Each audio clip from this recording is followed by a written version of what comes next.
Good afternoon, everyone. Today's gospel is teaching us the importance of gratitude and faith. So now come and join us in our contemplative seat this Thursday afternoon.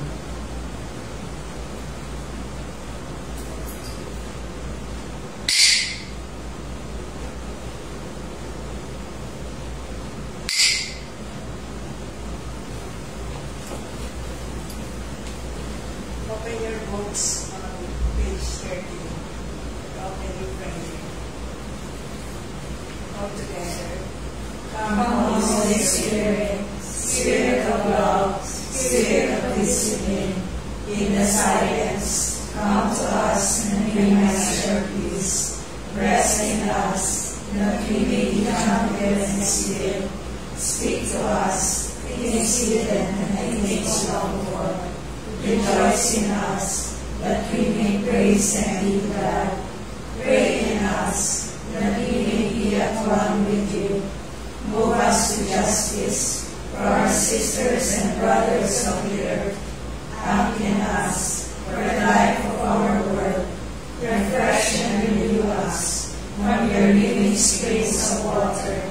Holy Spirit, dwell in us, that your light may shine through us, and that in our hearts we may find your home and endless dwelling.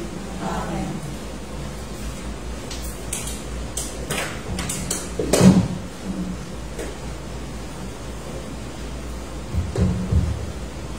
Sit with your spine straight. Your feet flat on the floor, one foot apart, at hindi po tayo nakasandal sa mga upuan. You may gently close your eyes and just pay attention to your breath as you inhale deeply and exhale very, very slowly, and just rest. This is your time to rest for a while.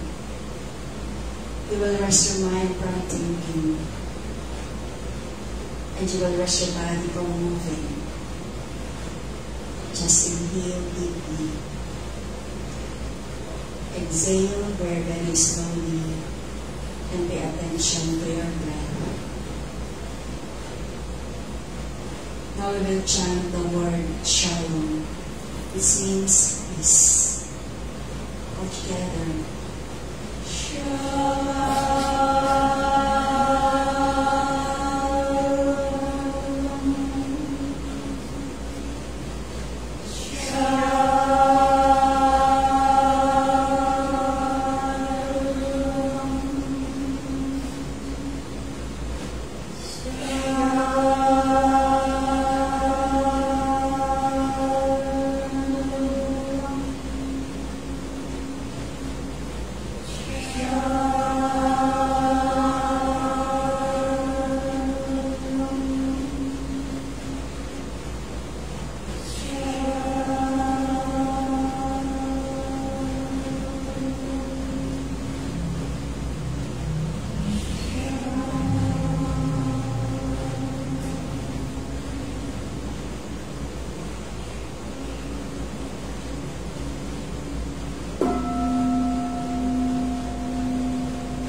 if we are deep in our prayers, when God calls, the schedule of our God must be followed.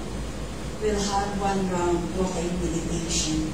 Please put your hands on your hearts and together we'll pray. Glory to the Father, and to the Son, and to the Holy Spirit, as it was in the beginning, is now, and will be forever. Amen.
Glory to the Father, and to the Son, and to the Holy Spirit, as it was in the beginning, is now, and will be forever. Amen.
The Lord be with you. And with your spirit.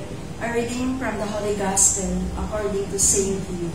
Glory to you, O Lord. The 10 lepers. On the way to Jerusalem, Jesus passed through Samaria and Galilee. And as he entered a village, 10 lepers came to meet him. Keeping their distance, they called out to him, "Jesus, Master, have pity on us." Jesus said to them, "Go and show yourselves to the priest." Then as they went on their way, they found they were cured. One of them, as soon as he saw that he was clean, turned back, praising God in a loud voice, and throwing himself on his face before Jesus, he gave him thanks. This man was a Samaritan. Then Jesus asked him, "Were not all 10 healed? Where are the other 9? Did none of them decide to return and give praise to God, but this foreigner?" And Jesus said to him, "Stand up and go your way. Your faith has saved you." Brothers and sisters, this is the good news of our salvation. Praise to you, Lord Jesus Christ. Prayer before the teacher's talk, all together. When one practices contemplation, the human nature needs to experience interiority, but the ego craves to have something, aspires to know something, longs to acquire something, until this triple desire for something dissipate. It will be very arduous for the person to reach interior freedom. This cannot be done in a day, nor in just a short practice for some time. This path of contemplation is entered into with intense effort and arrived at with discipline until it reaches a stage where it becomes a habit, a part of our daily life. We need great dedication to reach this stage, have constancy, so that the day will come when it will be easy and delightful. Good afternoon, everyone. At good afternoon po sa ating mga online participants, sa mga nag-join sa atin ngayon sa contemplative seat natin online. So, napakaganda po ng gospel natin ngayon. This is for this coming Sunday. And this is a continuation of the gospel last Sunday. Ang pagkakapareho ng tema last Sunday at saka ngayon ay faith. No? Faith. Last Sunday, yung tema last Sunday is about faith and humility. At ngayon naman ay gratitude and faith. So, dalawang napakahalagang tema. So, kung babalikan po natin yung kwento, isa ito sa mga nangyari nung panahon ni Jesus na ginagawa niya yung ministry of healing, ministry ng pagpapagaling sa mga tao. So, merong 10 tao na may leper,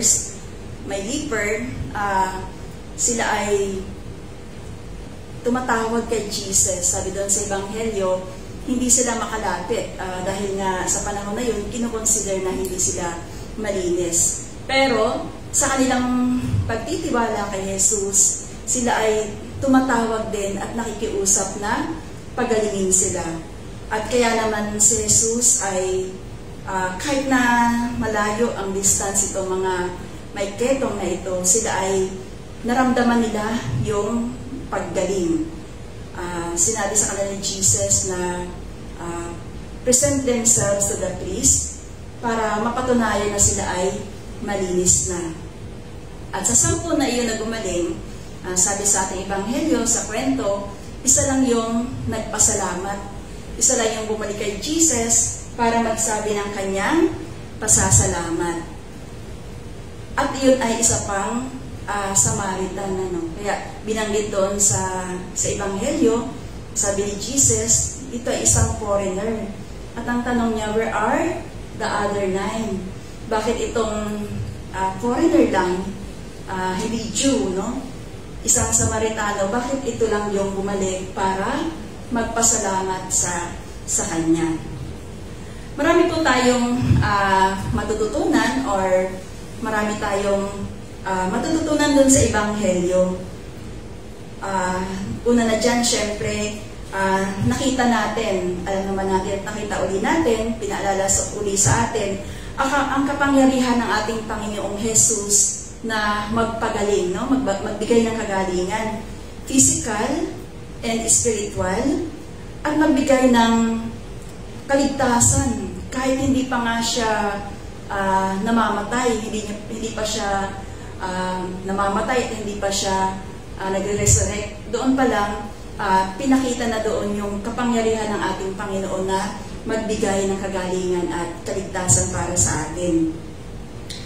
At kaya hanggang ngayon patuloy tayong nagtitiwala na tayo ay bibigyan ng kaligtasan ng ating Panginoong Jesus. At pangalawa na nga po ay yung kahalagahan ng gratitude, no? Pagpapasalamat at pananampalataya sa healing process, no? Marami sa atin ang, syempre, lalo na sa panahon ngayon, ang dami-dami ng iba-ibang klase ng sakit na nakakailangan ng healing. Sa Regina Rica lang, maraming pumupunta ng mga tao na nagpapasalamat sila dahil nagkaroon ng kagalingan. Kaya naman ay pumupunta sila doon para magdasal or humingi ng tulong ng panalangin para sa kagalingan ng isa nilang kamag-anak o kakilala. No, isang linggo, may isang magkapamilya, isang pamilya sila na nag-support sila, no, sa Mariam, sa development ng Mariam. Nagbigay sila ng kanilang tulong at nang makausap ko sila personally, ay sabi niya, naikwento niya na paano siya napunta sa Regina Rica, napanaginipan niya ang Regina Rica. Napanaginipan niya yung lugar. Nung panahon na yun ay may sakit ang kanyang kapatid na cancer. At sa kanyang panaginip ay nakakita daw siya ng liwanag. At sabi daw sa kanya, sabihin mo sa kapatid mo, magaling na siya. Kaya pumunta siya doon sa Regina Rica, hinanap niya yung Regina, pumunta siya doon. At pinagdasal niya naman talaga na pinagdasal niya rin talaga na gumaling ang kanyang kapatid. Nung pagbalik niya sa kanilang bahay, hindi niya kaagad masabi sa kanyang kapatid yung kanyang napaniginipan at hindi niya masabi na nakapunta na siya doon sa Regina. Pero, nung sinabi ng kapatid niya na, anong tawag doon, nagkaroon ng remission ba yung tawag sa gano'n? Nagkaroon na ng remission, yung colon cancer, nawala na yung colon cancer ng kapatid niya, doon niya nakwento yung nangyari. At simula noon, tuwing meron siyang kakilala or kamag-anak na may sakit, pumupunta siya mismo sa kanyang sariling desisyon, pumupunta siya doon nag-offer ng prayers. At several times na na-experience niya yung pagkakaroon ng healing sa pamilya. So, at yung pagpapasalamat, kaya ko na-connect yung pagpapasalamat dahil nung time na na-encounter ko siya ay nag-full-pledge member na po siya sa Maria bilang pasasalamat daw sa maraming prayers, maraming dasal na na-answer, especially yung prayers for healing ng mga taong kakilala niya. At doon natin makikita yung konkretong experience ng gratitude at faith, no? Na magkasama yung gratitude at yung faith sa ating healing process, sa ating pagkakaroon ng kagalingan. Ang isa pang natutunan natin doon sa Ebanghelyo ay yung concern ng ating Panginoong Jesus, yung malasakit niya sa mga tao na, kumbaga tinatawag natin, nasa laylayan, no? Yung mga marginalized people. Sino yan sa atin sa panahon natin ngayon? Siyempre, itong mga itong mga IPs, yung mga katutubo, yung mga K-friends natin, yung mga taong nahihirapan sa buhay na pinagsisilbahan natin. Hindi lang sa material na kakulangan, minsan yung, of course, yung mga may sakit, mga consider natin na sila isa sa kasama sa mga marginalized.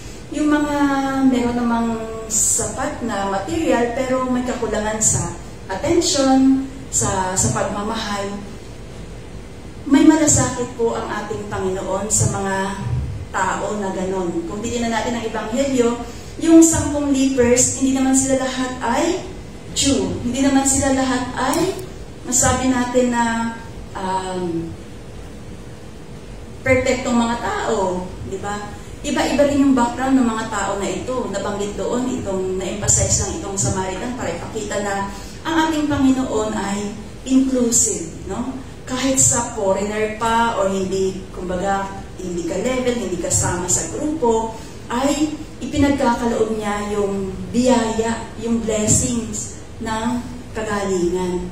Ang ating Panginoong Jesus ay may malasakit po para sa ating lahat. Sa buong Ebanghelyo ni Luke, sa buong Gospel ni Luke, maraming pagkakataon po na binanggit ng ating Panginoon, maraming pagkakataon na pinagaling ng mga ng ating Panginoon ang may mga kasalanan, ang mga kumbaga ay mababa na naurin mga tao, no, kung sa ating panahon. Ibig sabihin, inclusive ang ating Panginoon. Ibinibigay niya yung biyaya ng pagpapagaling sa lahat. At yung malalim na experience o karanasan ng kagalingan nitong Samaritan na ito, nag-represent ito ng spiritual salvation. Beyond sa physical healing natin. Minsan, magkakakonekta rin po kasi ang physical, emotional, and psychological healing natin. At yung, of course, yung kaligtasan natin, no? Itong eternal life na pinapangako sa atin ng ating Panginoon. Na-experience natin yan, lahat tayo naka-experience yan. Ang mga pilgrims na Reginarica, madalas natin nakausap, parang sa nakausap sa kanila na na-experience nila yun, minsan hindi rin maipapaliwanag. At hindi nila maipapaliwanag yung experience na tinulungan sila ng Panginoon.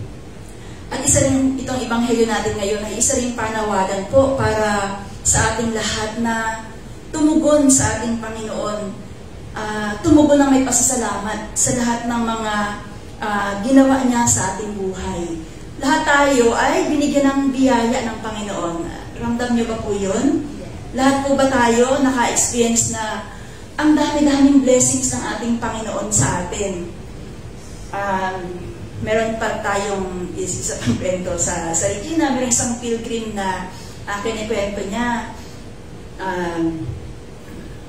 Simula na makarating siya doon, meron siyang hiniling na answered prayer yun, no? Naging maayos ang takbo ng negosyo. Of course, sa malinis na paraan yung mga negosyo ng mga tao na ganyan. At dahil doon ay paulit-ulit na bumabalik at nag-share ng kanyang mga blessings, no? And sabi nga, the more you give, the more you will receive. Kasi nga, yung attitude, no? Yung attitude ng ating pagpapasalamat sa ating Panginoon. Sabi nga, gratitude is the memory of the heart. Kung tayo po ay magiging aware, papakiramdaman natin sa ating puso. Siguro, sa tulong ng contemplative prayer, sa tulong ng ating pag-silence, mararamnasan natin yung sobrang pasasalamat sa ating Panginoon. Dahil ang dami-dami niyang ibinigay sa atin, na minsan, sasabihin natin na, I am not worthy. No? I am not worthy, Lord, ng lahat ng mga blessings mo. Kaya minsan parang punong-puno yung ating puso at naiiyak tayo. At nagiging grateful tayo, nararamdaman natin yun, no? Yung memory sa puso natin na tayo ay tinulungan, hindi tayo pinabayaan para sa ating lahat. And I also believe, for us, no, for us sisters, at sa lahat ng mga sumasagot sa tawag ng Panginoon, sa ganitong buhay, sa mga religious, sa mga priests, na this is our expression of our gratitude to our God. Yung sobrang experience ng pagmamahal na hindi tayo pinabayaan, no, sa buong buhay natin. kahit pakiramdam natin hindi naman talaga tayo worthy, we are not worthy talaga sa mga blessings ng Panginoon, pero pinagkakaloob niya yun sa atin. So yung memory na yan ng heart, sa puso natin, yung memory na yan ng kanyang kabutihan, ang patuloy na nagiging daan para magpasalamat tayo sa Kanya. At maramdaman natin yan. Experience din po talaga yung pagiging grateful natin sa ating Panginoon because of our experiences. Na minsan, kahit yung mga experiences na hindi naman perfect experience, minsan hindi naman masyado mga experience, and then we realize, at the end of the day, we realize na blessing pa rin pala yun ng ating Panginoon. Kasi may nababago sa atin. At yun yung nagiging daan para magpasalamat tayo sa ating Panginoon. So yung pagpapasalamat ng ang ating Samaritan dito, I remember ang ating of course ang ating Mariam, I can say na Mariam is also a complete expression of our gratitude to our God. Sa mga online viewers, sa mga ngayon pa lang po naka-join sa atin, ang Mariam po ay isang, kung kayo nakarating na sa Regina Rica, ang Mariam, ang Regina Rica sa Mindanao. At ito ay dinidevelop kung paano rin na-develop ang Regina Rica. At kaya ko sinasabi na Regina Rica is a complete expression of our gratitude to our God. Because, paano ba natin binubuo o dinidevelop ang Regina Rica? Sa tulong ng mga libo-libo mga tao na nagbibigay ng kanilang blessings out of gratitude to our God. Kasi, na-experience din natin, yung mga nagjo-join sa Club Mariam 2025, sila po yung mga taong tumutulong para ma-develop ang Mariam Land. Ang dami-dami nilang kwento ng pasasalamat sa Panginoon. At nagbibigay sila ng tulong out of gratitude. Hindi sila napilitan, hindi sila na-force na mag-share, pero out of gratitude. Paano ko nasasabi? Halimbawa, last week, may isang grupo. Sila nga grupo ng mga matatanda na. Grupo ng mga, ang tawag sa kanila ay diabetic, hypertension and diabetic society. So talagang mga elderly yung karamihan doon.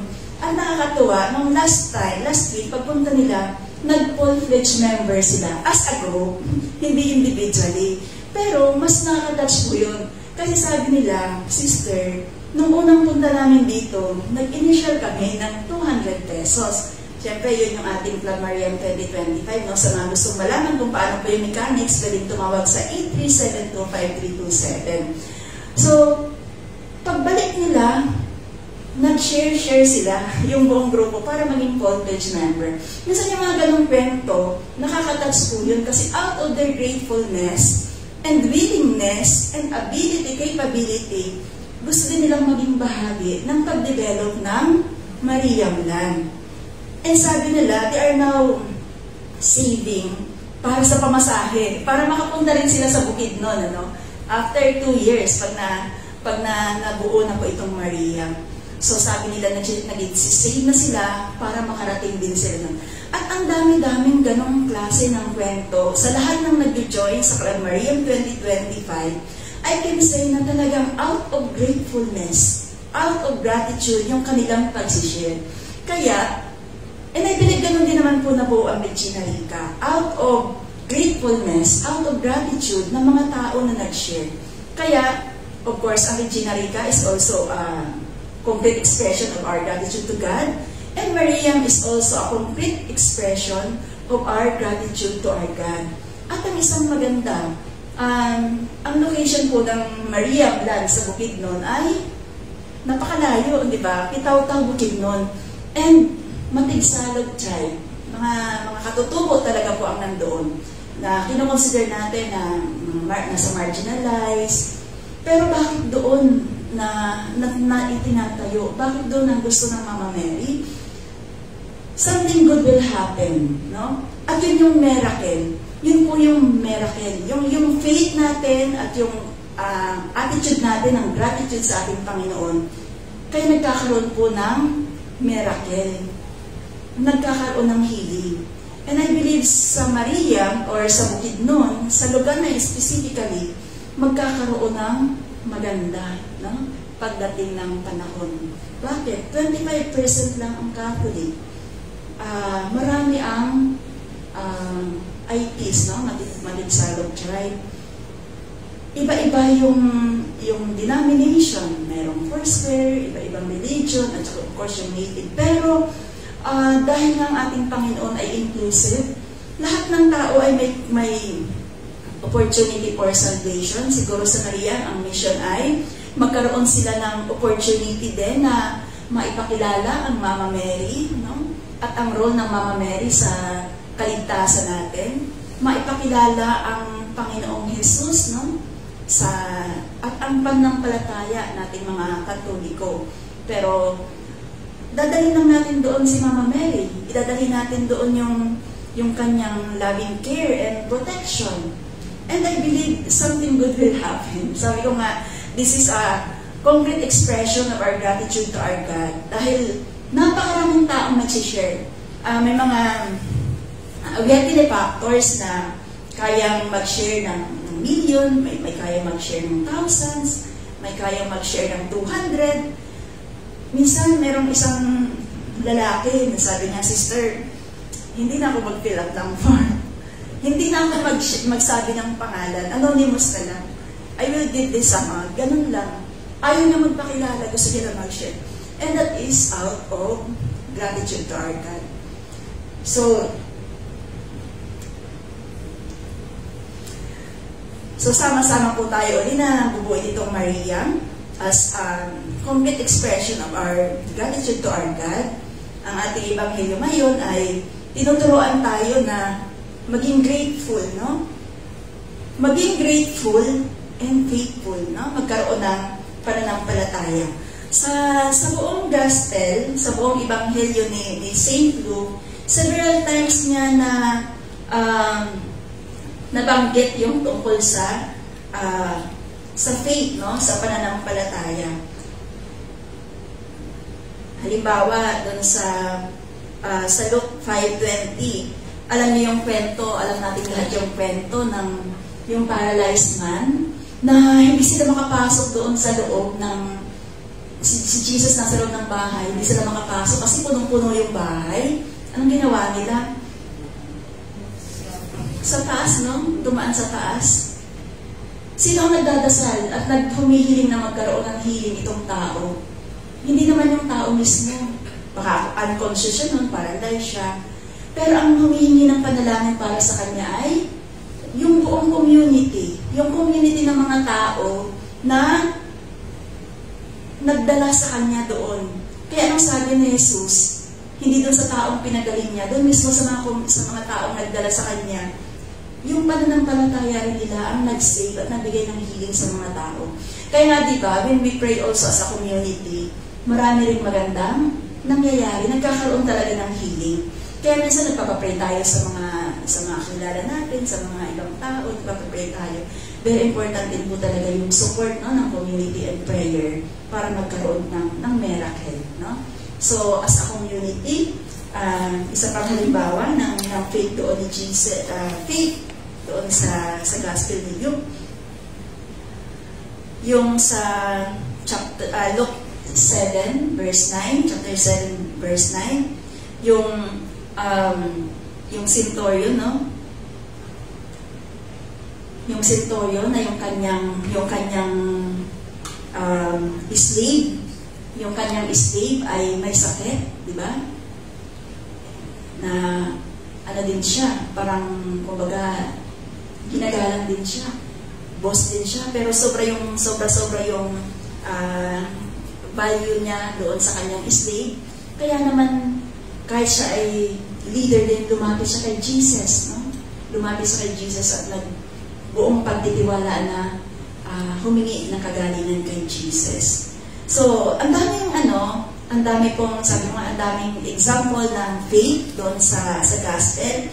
Kaya, last week, faith and humility, kasama ng kailangan ng faith natin ang humility. Kasi kapag hindi naman, yung pride natin, yung ego natin, yun lang sumisira sa ating faith. Ngayon naman, kapag na-experience na natin yung miracle dahil sa ating pananampalataya. Sinasabi sa atin ng Panginoong Jesus na magpasalamat, magkaroon tayo ng gratitude. At dahil doon, maraming miracle ang nangyayari. Maraming magagandang mga bagay ang nangyayari, no? Hindi po magic yung miracle, di ba? Ginagawa natin yan. Dahil yan sa ating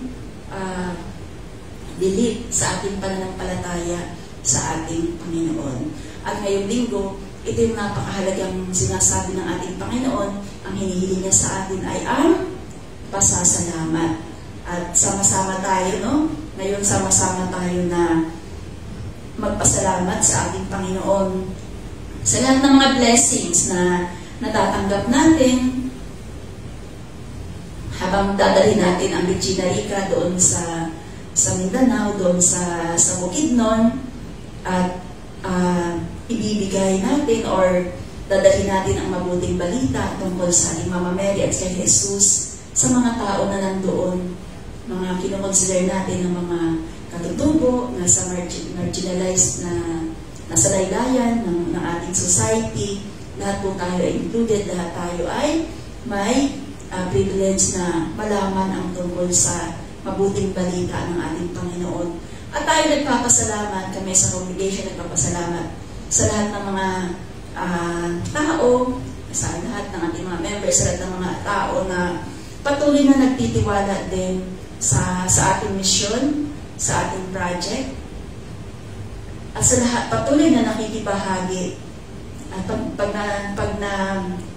natapos na itong Mariamland, masasabi natin yung ating pasasalamat ang naging daan para mabuo itong Mariamland. Ito yung concrete expression ng ating gratitude sa ating Panginoon. At ito yung miracle na nangyari. Wala sa inyo nakarating pa sa Mariam, ano? Wala pa sa inyo nakarating sa Bukidnon. Meron na ba? Sila din. So, sana po, kagaya nitong grupo ng mga elderly, mag-save na tayo ngayon para sa blessing na doon po lahat, no? Sa blessing na doon po tayo lahat, at masabi natin na ito yung result ng ating pasasalamat sa ating Panginoon. Napakaganda po talaga doon. At kahit hindi pa nga nabubuo ang Mama Mary, talagang masabi mo na napakaganda ng location. Napakaganda ng location at maraming blessing ang mangyayari sa mga tao na nandoon. Especially ang lugar na hindi masyadong nakikita, hindi masyadong, kumbaga masabi natin hindi masyadong sikat yung lugar, pero makikita natin maraming magandang mangyayari dahil ang kagustuhan ng ating Panginoon. At maraming salamat sa lahat ng mga patuloy na nagtitiwala at sumusuporta at tumutulong para mabuo ang ating Mariamland. Kahit maliit na tulong natin, maliit na tulong, malaking tulong, pare-pareho po yun, at yun po ang magbubuo sa ating Mariamland. Masabi natin na ito ang pasasalamat natin sa ating Panginoon, ang pagdadala ng mabuting balita sa Bukidnon. Amen.